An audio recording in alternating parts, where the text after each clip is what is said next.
এই সমাজের কিছু কিছু মানুষ এমন ভাবে কথা বলে যে আমি একটা বিষয় নিয়ে একটা আলেমের কাছে গেলাম, বললাম যে এই বিষয়টা কেমন হবে একটু বলে দেন। তো এক আলেম তিনার মতো করে জবাব দিল। তখন আমি আরেকটা আলেমের কাছে গেলাম, তো সেও তার মতো করে বলল। দুইটা আলেম দুই মতো করে বলল। আমি আর এগুলো জিনিস মানবই না, আলেমগুলাই ঠিক নেই, মৌলানাগুলাই ঠিক নেই, দুই মতো তিন মতো করে কথা বলে। তখন নিজের আমলটাও আর করতে চায় না, ছেড়ে দেয়।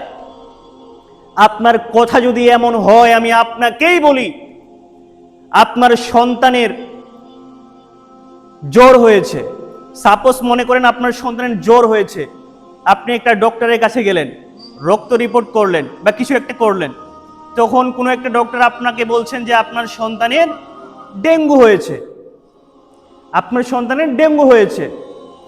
তারপরে আপনি আরেকটা ডক্টরের কাছে গেলেন, সে বলছে আপনার সন্তানের, আপনার ছেলের ডেঙ্গু হয়নি, টাইফয়েড হয়েছে।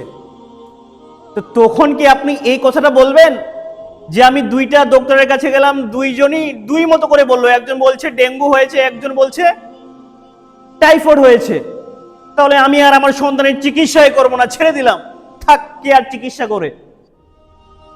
এমনকি আপনি করবেন? কদাচিৎ কখনো আপনি করবেন না। আপনার ছেলেকে আপনি ভালো ডক্টরের কাছে নিয়ে যাবেন যে আমার ছেলের আমি চিকিৎসা করব, আমার ছেলের আমি সুস্থ করে তুলব, এটাই আপনি সব সময় ভাববেন। তো একটা সন্তানের জন্য, তার সুস্থতার জন্য যেমন আপনি বড় ডক্টরের কাছে যান, আপনি সে মতো করে বড় আলেমের কাছে যান।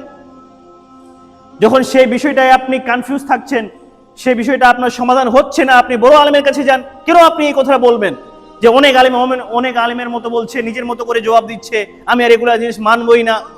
ভালোভাবে যাচাই করেন, নিজেও পড়তে শিখেন, নিজেও পড়েন।